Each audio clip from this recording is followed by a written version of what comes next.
Hi everyone, मैं हूं ज्योति जून। मैं वेलकम करती हूं आप सबका अपने YouTube channel general studies by Jyoti June पर। सब्जेक्ट पढ़ रहे हैं इंडियन पॉलिटी और आज का टॉपिक है कॉन्स्टिट्यूएंट असेंबली। आप सबको पता है कि हमारा कॉन्स्टिट्यूशन है, उसे प्रिपेयर होने के लिए 2 साल 11 महीने 18 दिन लगे थे। क्या एक दिन का काम तो था नहीं, ये एक ग्रेजुअल प्रोसेस था। ऑलमोस्ट 3 इयर्स लगे हैं प्रिपेयर करने के लिए। तो आज हम देखते हैं कॉन्स्टिट्यूएंट असेंबली ने कौन कौन से काम किए हैं और क्या ग्रेजुअल प्रोसेस रहा है इंडियन कॉन्स्टिट्यूशन के बनने में। चलो स्टार्ट करते हैं क्लास को।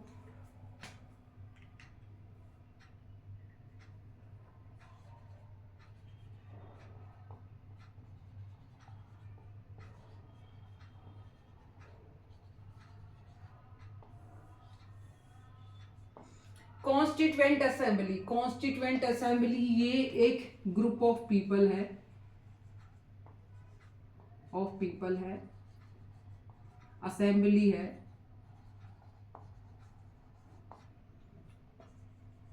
which gave us the constitution।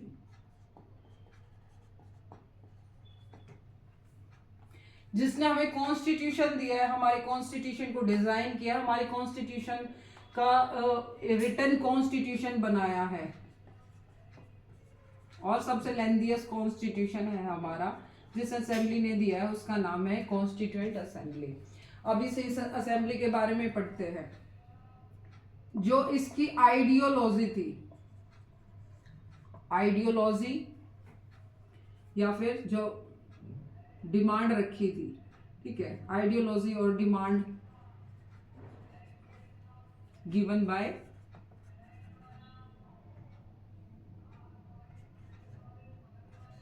किसने दी है? एम एन रॉय ने।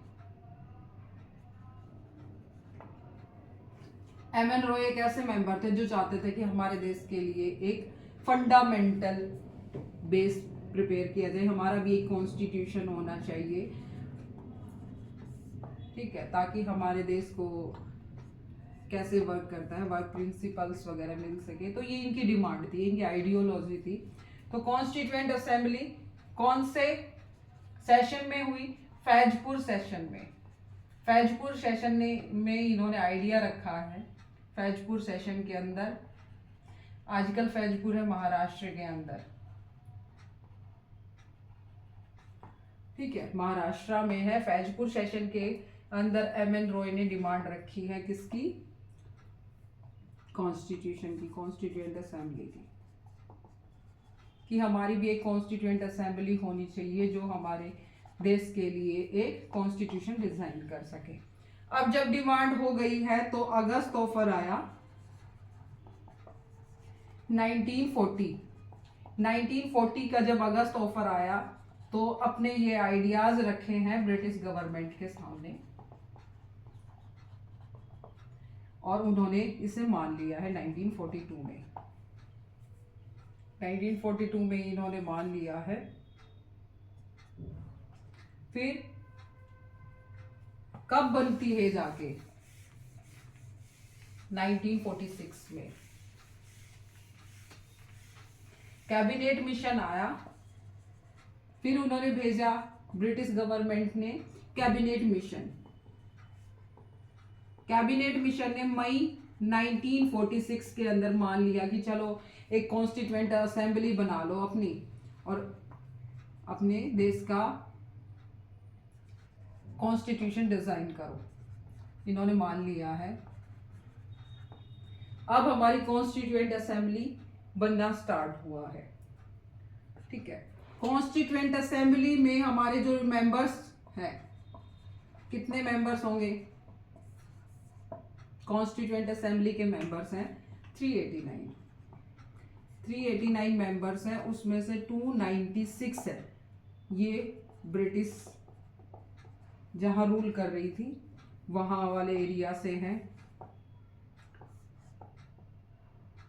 और 63 है प्रिंसली स्टेट से। जब ब्रिटिश सरकार गवर्नमेंट रूल कर रही थी वो एरियाज है ये, और ये है प्रिंसली स्टेट। कैसे इलेक्ट किया गया है, क्या इलेक्टेड थे, ये देखते हैं।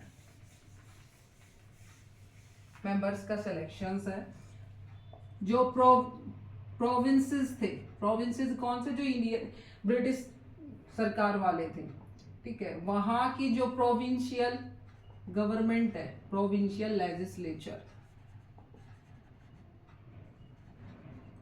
प्रोविंशियल लेजिस्लेचर से मेंबर्स एमएलएज हैं उसके अंदर, वो एमएलएज डायरेक्टली नॉमिनेट किए गए हैं, not elected, these are not elected but indirectly elected थे, डायरेक्टली इलेक्शन नहीं हुआ इनका, इनडायरेक्टली इलेक्टेड। जिसकी मेजोरिटी थी, जिसकी गवर्नमेंट थी, जिसकी सरकार थी, उसकी मेजोरिटी 50 कि जितनी भी सीट उसके पास है, अगर उसके पास 30% की सरकार है, बहुमत है, तो मान लिया जाएगा कि 30% सीट्स उसकी है। ये प्रोपोर्शनल रिप्रेजेंटेशन, प्रोपोर्शनल रिप्रेजेंटेशन के तहत एमएलएज में से ही मेंबर्स इलेक्ट कर दिए गए, कौन से, प्रोविंसेस में से। अब जो प्रिंसली स्टेट है, प्रिंसली स्टेट को उसके मेंबर्स को सीधा नॉमिनेट कर दिया है, प्रिंसली स्टेट जहां पर राजा रूल कर रहा है, princely state members nominated by Kings.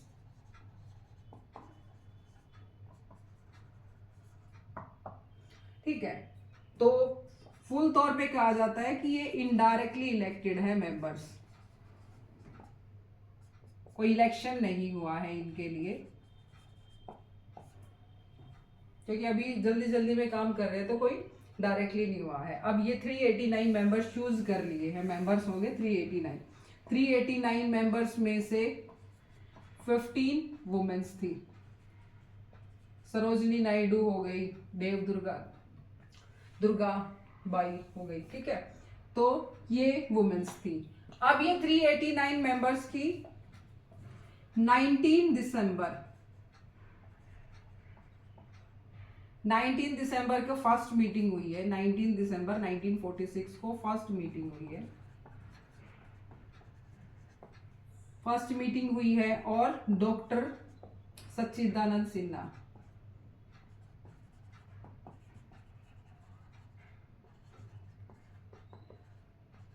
ये बने हैं टेम्पररी प्रेसिडेंट।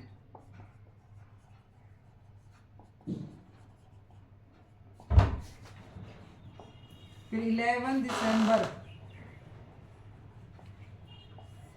11 दिसंबर को इलेक्ट हो गए हैं परमानेंट चेयरमैन।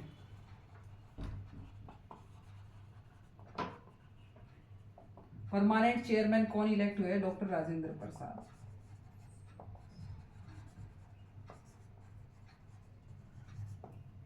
ठीक है,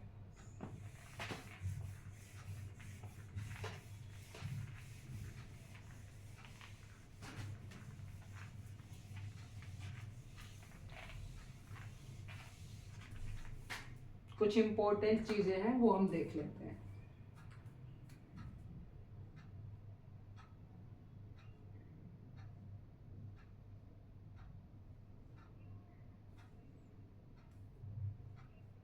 वाइस प्रेसिडेंट रहे हैं, वाइस प्रेसिडेंट, प्रेसिडेंट तो कौन हो गए, डॉक्टर राजेंद्र प्रसाद, HC मुखर्जी। ये डायरेक्ट वन लाइनर क्वेश्चन है और इन्हें याद करना पड़ेगा, इनमें कुछ समझाने लायक कुछ भी नहीं है। कॉन्स्टिट्यूशनल एडवाइजर, एडवाइजर है BN Rao.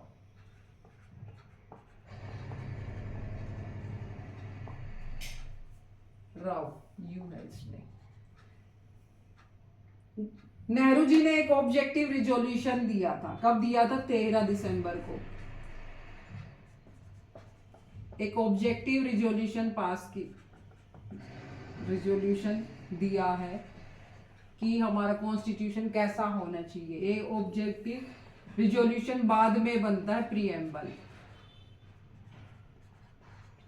Preamble of constitution, इसे हम पढ़ेंगे बाद में, अच्छे से पढ़ेंगे। ऑब्जेक्टिव रिजोल्यूशन को, प्रीएम्बल ऑफ कॉन्स्टिट्यूशन को हम पढ़ेंगे, अभी फिलहाल फैक्ट्स पढ़ लेते हैं। अडॉप्ट किया गया है ये 22 जनवरी 1947 को।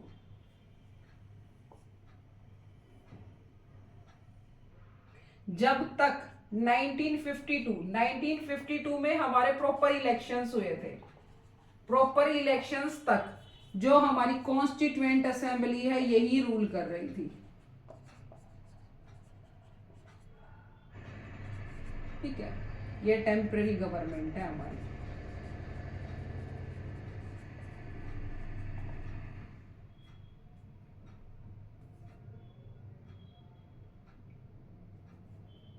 अब जैसे 1947 आ गया है, 1947 में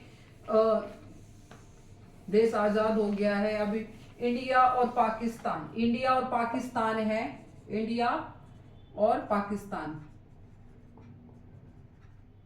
दोनों को डोमिनियन स्टेटस मिल गया है, दोनों को मिल गया है कि अपना अलग अलग देश। अब कॉन्स्टिट्यूएंट असेंबली है, कॉन्स्टिट्यूएंट असेंबली को मना कर दिया है किसने?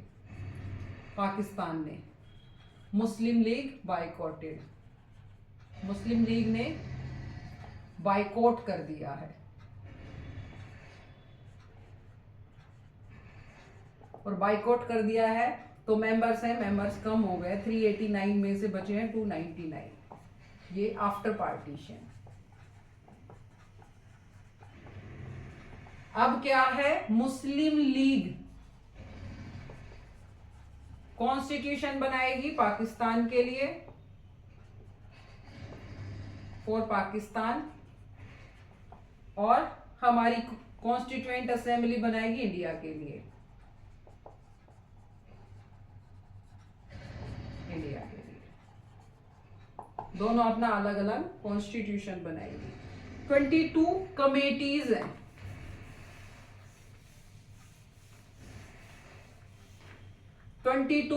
कमेटीज बनाई गई है, जिसमें से 8 मेजर है और 14 माइनर। अब कौन कौन सी कमेटी है, कमेटी के नाम लिख लेते हैं। Drafting committee,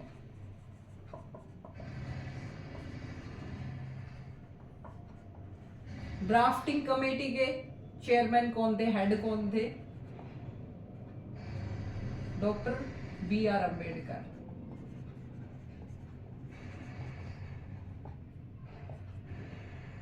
union power committee,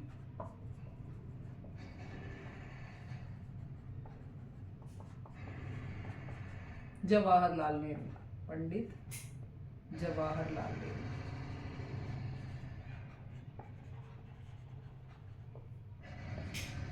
union constitution committee,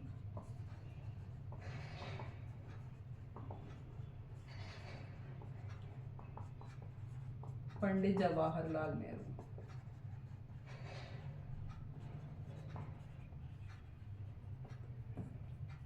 provincial constitution,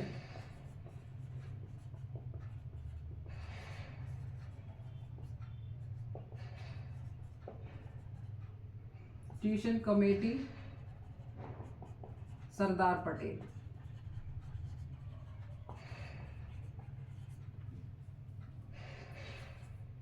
advisory committee,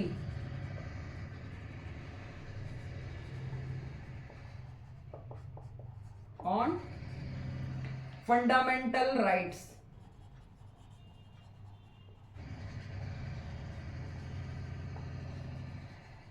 and minorities,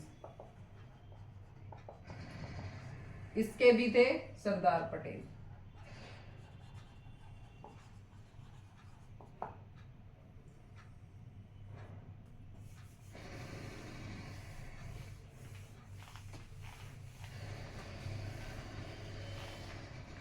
rules of procedure committee,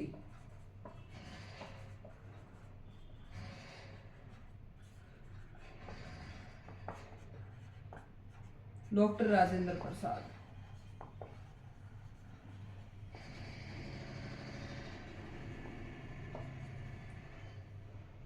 state committee, states committee,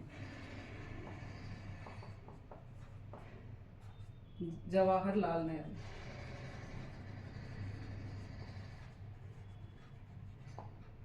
finance and staff committee,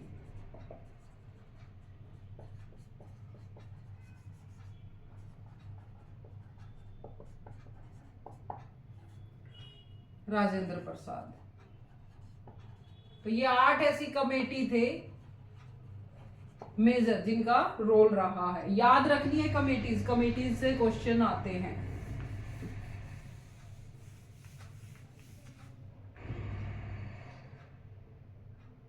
जो बी आर अम्बेडकर है वो ड्राफ्टिंग कमेटी के member थे, तो B are Ambedkar को क्या कहा जाता है? Father of the constitution.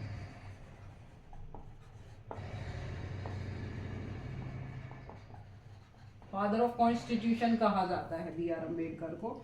26 जनवरी 1949 को, 26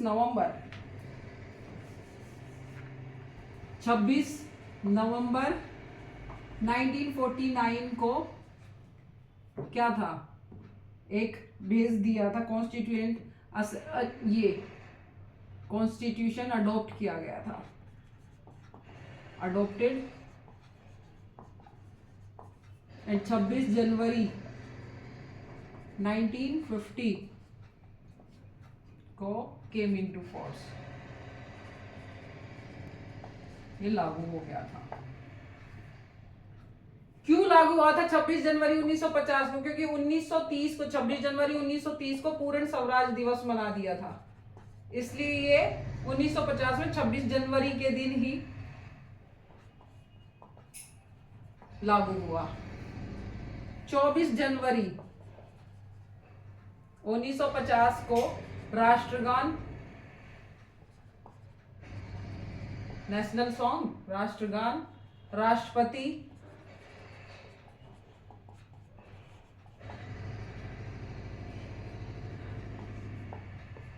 ये भी केम इनटू फोर्स, ये भी लिए गए थे। राष्ट्रगान भी ले लिया है, राष्ट्रपति भी ले लिया है।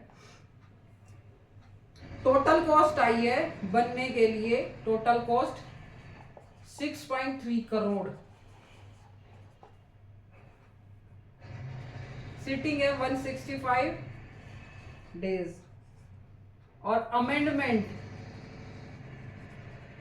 अमेंडमेंट्स किए गए 7635 और उसमें से 2473 अमेंडमेंट एक्सेप्टेड।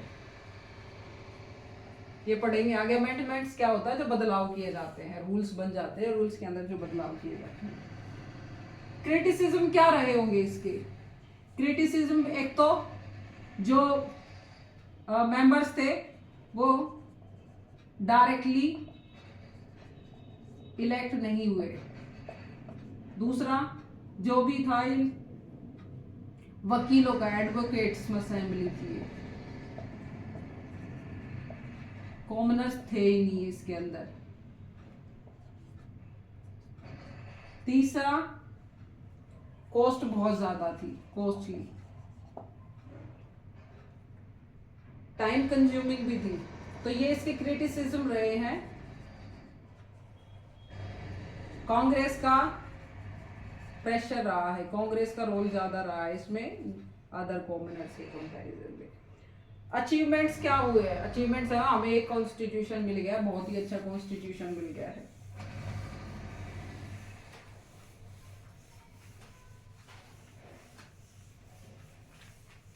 ये है सारे फैक्ट्स, देख लेते कोई फैक्ट रह तो नहीं गया है।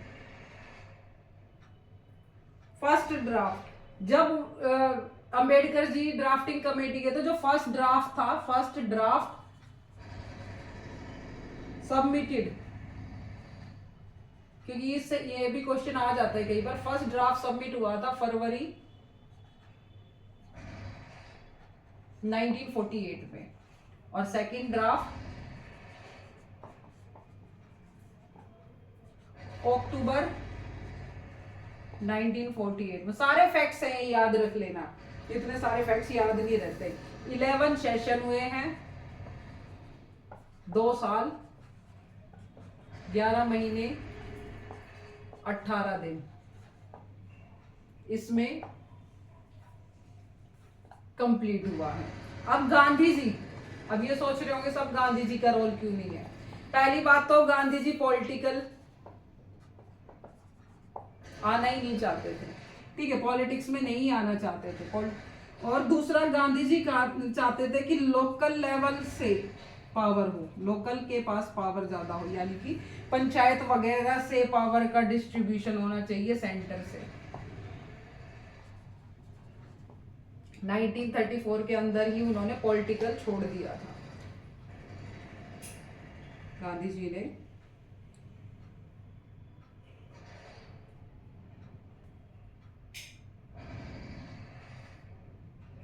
तो ये हमारा कंप्लीट हो गया है।